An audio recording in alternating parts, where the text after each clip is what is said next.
And we are back again in one of our Google Hangouts, actually now YouTube Live, because that's the channel.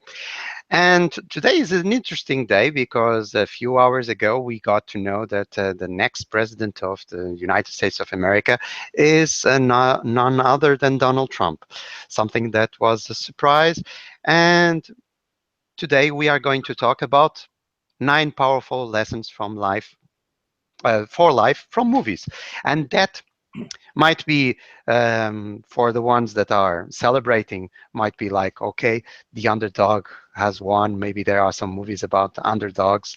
And for the ones that see that maybe we are almost reaching the end of the world because we have Donald Trump as president, maybe there are some movies that can light some hope on it.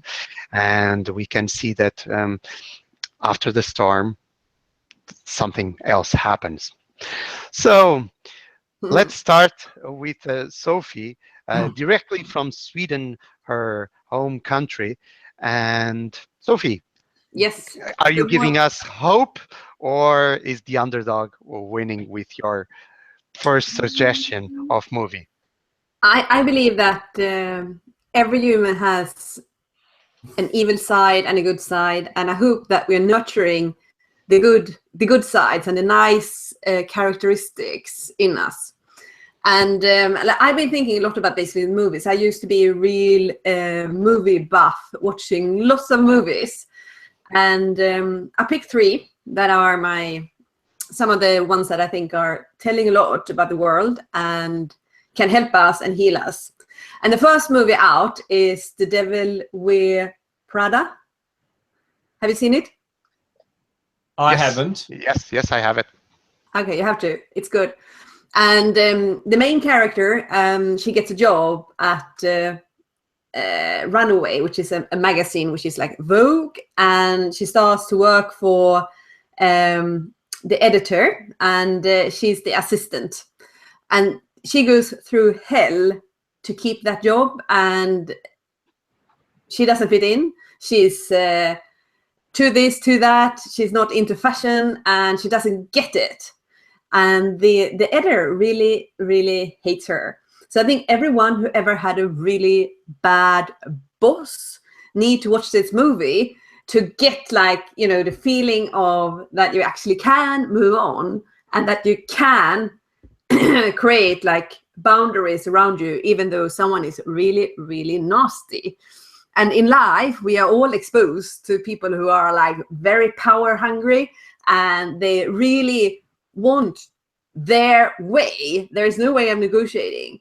So it's a good film to learn about negotiation, setting up your own boundaries, standing up for your own values, and look into what does it mean to go do a good job while you have a pretty bad boss.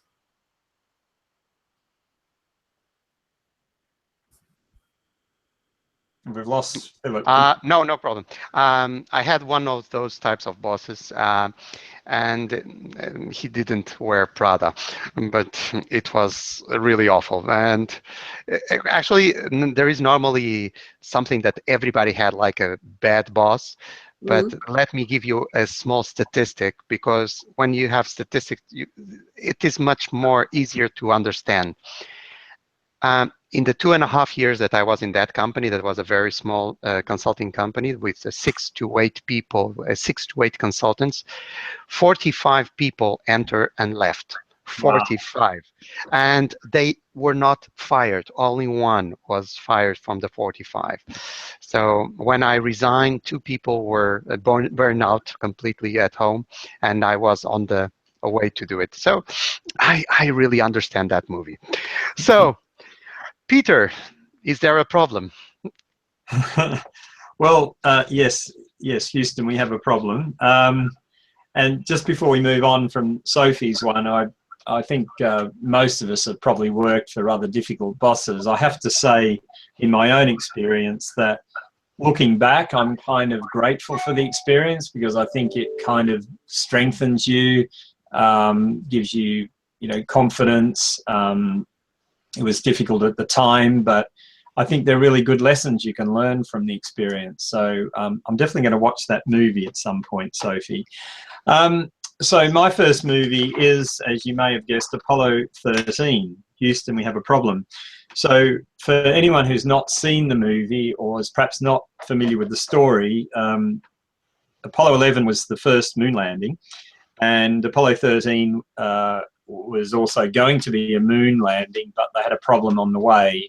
An explosion in the spacecraft meant that they had to abort the mission, and the task then was to get the crew back to Earth alive.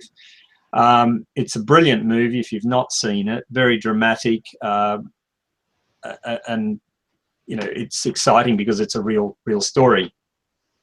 And there's an interesting scene in the movie which I often refer to, because at one point they're trying to work out how they can get these guys back, because there are two parts to the spacecraft, and they have to kind of work between these two parts. And there was a component that wasn't compatible for each part of the spacecraft. And the engineers started arguing about why they had designed it so they weren't interchangeable. And of course, the defense is, well, we didn't know this kind of thing would ever happen. But what happens is it descends into a big argument. And then at some point, the leader says, right, stop it. We have a job to get these guys back to Earth alive.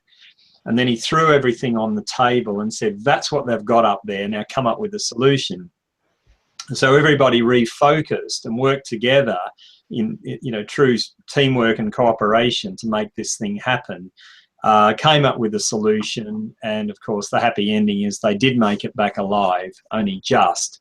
But it was a beautiful example of how in teams and in organizations, when we start arguing with each other and defending ourselves and everything, we take our eye off the task. And the movie's a dramatic example because it's clearly life and death, and they literally have hours to sort this out. So it shows what human beings are capable of when they, get over their differences and start working well together. Well, it is rather true, and I see, unfortunately, a lot of organizations where people are like compiling files in order to defend their position as the not guilty part. Yes. So they are focused in not being guilty, and that's a waste of energy. It's all a waste about of energy. Personal survival, and we have to rise above that. In fact, I'm speaking at a conference on Friday on organizational politics and power, and this is a real issue in most organizations. So we have to get on top of this. But Apollo 13 is a great example of what happens when we get over that and work together. And we probably need to do that with Brexit, and we need to do that with America and everywhere else in big P politics, as well as organizational politics. So my suggestion, and you know that I sent you my suggestions beforehand, so everything is already here.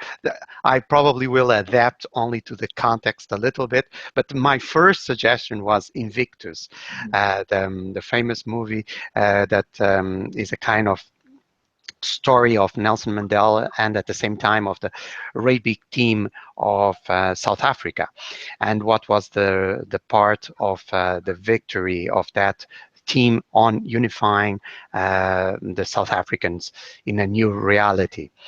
And the interesting part that for me is when Nelson Mandela explains the poem Invictus, and explains one line that is, I'm the master of my fate, I'm the captain of my soul. And that really is the thing that many people don't understand, is that in reality we really are the master of our destiny. The character that played Mandela at that time was in prison, and he was in prison also, Mandela, of course, and he was reading that as a way of putting himself above the situation, because he was in prison, but he was still master of his soul. Nobody could control his soul. And that is a very, very powerful message, because no matter the circumstance that you are your own master. And that is something that we have to understand. And also, it was the underdog, because the team that won that world championship of rugby was the South African team that nobody believed. And actually, we had it here in Portugal kind of example some months ago, because nobody believed that the Portuguese team would win the European Championship of football. And it was amazing, because nobody, the only guy that said that he was going to return with a cup at the end was the coach. And everybody was like, in Portugal, was like, now, of course, there are a lot of people say, oh, well, I always believed in that. But it was not true. Nobody believed that. You And believe it? no, I didn't. I said from the beginning, and when you start with a draw with Iceland, it is complicated. We only got to the final to the championship because we defeated in playoffs Sweden, I think. So it was really, really, really difficult to arrive there. It started difficult, everybody, but the mind played a big role. So next for you, Sophie. Yes, thank you. Yeah, no, I picked a movie which I saw many years ago, and it's an amazing movie based on one of Maeve Binch's books. And Maeve Binchy, she's an Irish author, and she often writes stories which is like weaving into each other. And the book is called Evening Classes, and the film is Danish, and it's called Italian for Beginners. And it's about 7 people, how they randomly end up in the same evening class learning Italian. And I'm not gonna give you any takeaways of what it is about, but you follow each person in their lives and their struggles. And then when they meet, they get like, interacting with each other. And it's so interesting that everybody has a lot of things going on behind the scene, which is not public. And I think that's so much telling us what's going on in our lives. We share just a tiny bit about what's going on. And then in the background, there is like a big theater and dramas and problems and thoughts. And, we have all these things that we never ever mention. So I think it's a beautiful movie showing off that we need to show ourselves both self-compassion and be more empathetic towards others, because we have no idea. Everybody has things going on. I like that. I think that's great. And I think that is a big issue. Most people don't have a clue what's really going on with other people that they work with and even in their personal life. So I think it's great. Did you say it's a Danish movie? Yeah. So is it available with? Yeah, is it available? Yeah, on YouTube. You can, but I think you have to watch it like 15 minutes each episode. I don't think the full movie is there, but it's pretty old. It's like 15 years. I think. And it's got English subtitles for people like me? Yeah. Good. My Danish is not very good. No. And by the way, what is your second suggestion, Peter?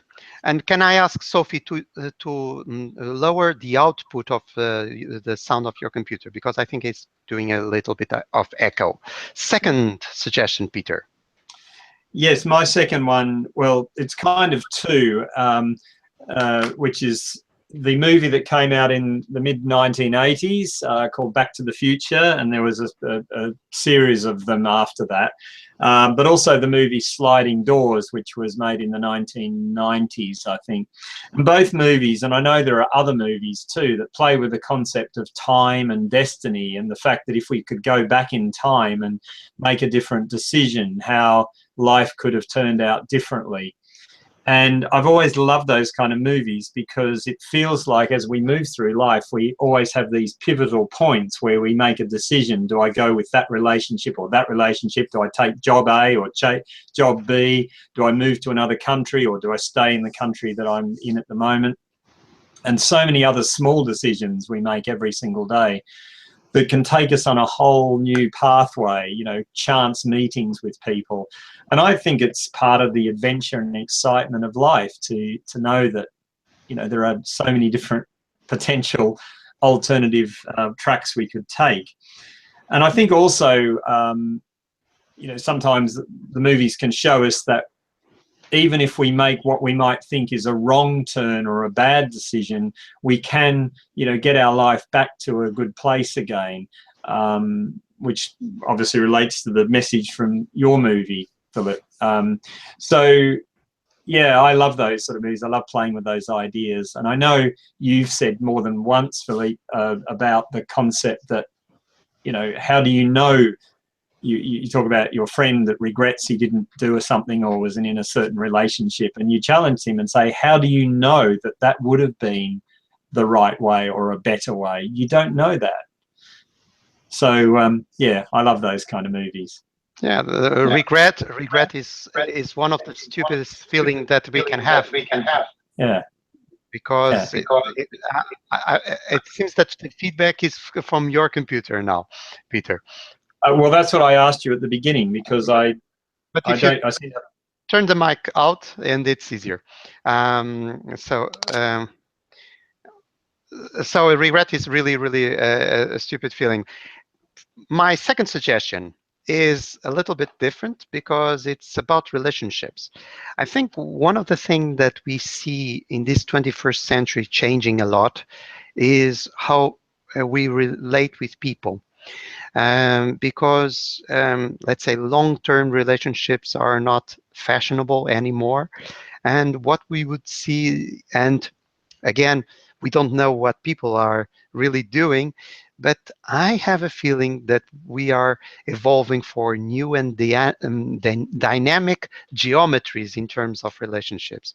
So people are like connecting with others in different ways. When we are talking about even in love life, it is different because some people joke around that you have things like Match.com and Match.com and Tinder and it's funny and people are like getting relationships through Facebook.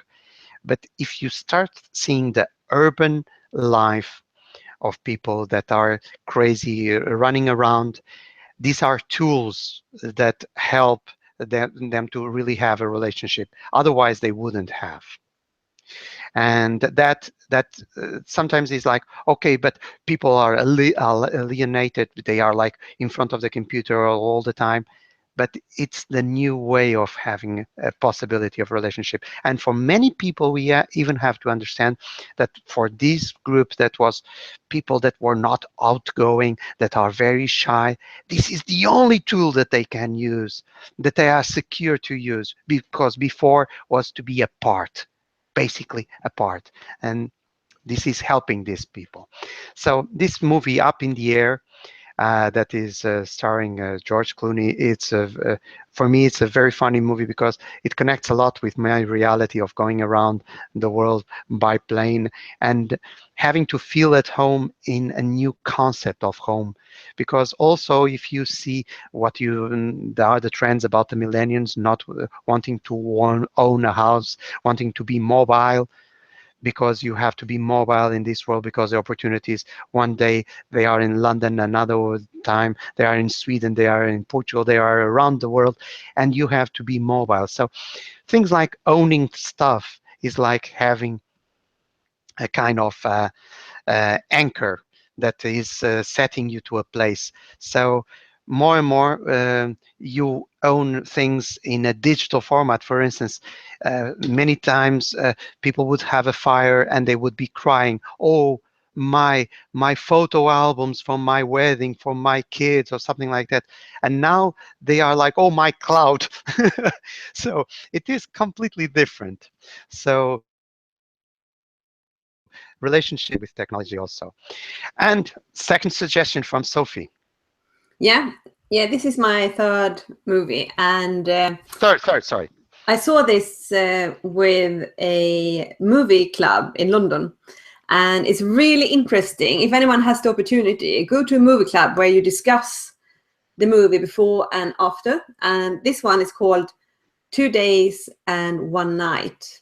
It's a French film made by Belgian directors. I think they're two brothers. They're working together all the time, and the plot is that there's a lady called Sandra, and she has a mental breakdown and get really, really ill.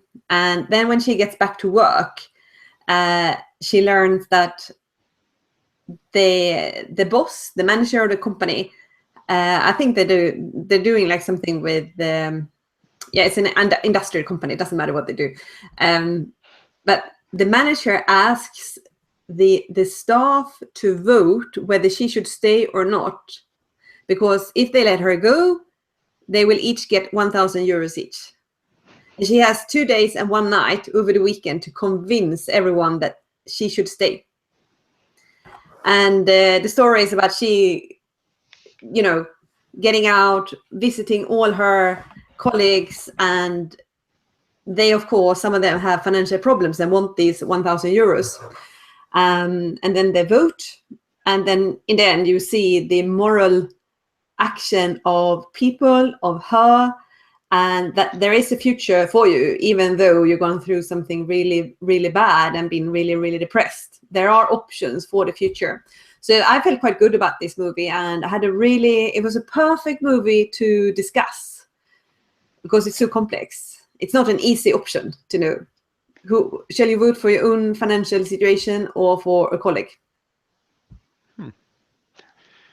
It's a very interesting topic, because now we are so individualistic, or people say, because sometimes you get very nice stories.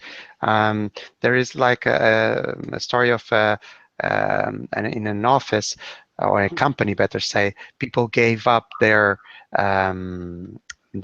holiday time in order for one worker to have time to be with a child that has a leukemia, I think. So sometimes there is a ray of hope.